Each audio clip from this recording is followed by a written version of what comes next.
said, Ryan, I'm the only mommy you've ever had. And he says, I had another mommy and daddy. And I said, you did? And he said, yeah, I picked you as my mommy. I said, how did you pick me as your mommy? He says, I followed you. I said, where did you follow me? He says, I followed your footsteps in the snow. I couldn't believe what I was hearing.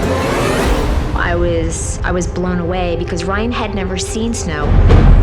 We live in Vegas. However, I am from the East Coast. I'm from Pennsylvania, where we have bad winters. And I have spent plenty of time walking in the snow. When Margie first told me what he had said and how he had found her going through the snow, that was pretty amazing to me.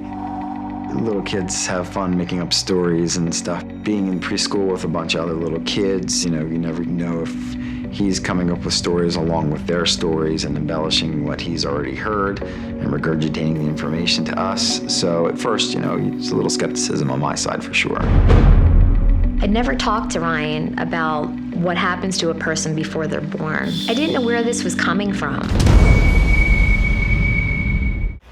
When Aiden told me that he died because his parents were very bad to them, I didn't know what to think. I was in complete shock.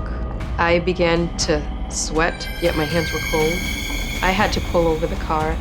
It was a total shock. Everybody in the world lives more than once. If you want to go to the same place of your life, you can tell God that when you die, if you want to go in your same family. I always knew he had an imaginary family, but I always thought it was harmless. That's when I noticed this is not just make-believe. Was he talking about being killed or hurt?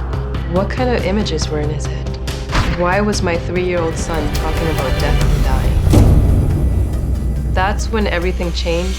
I wasn't sure what to think about it, but Aiden was very sure that this was happening and this was his past life. So that's what really mattered.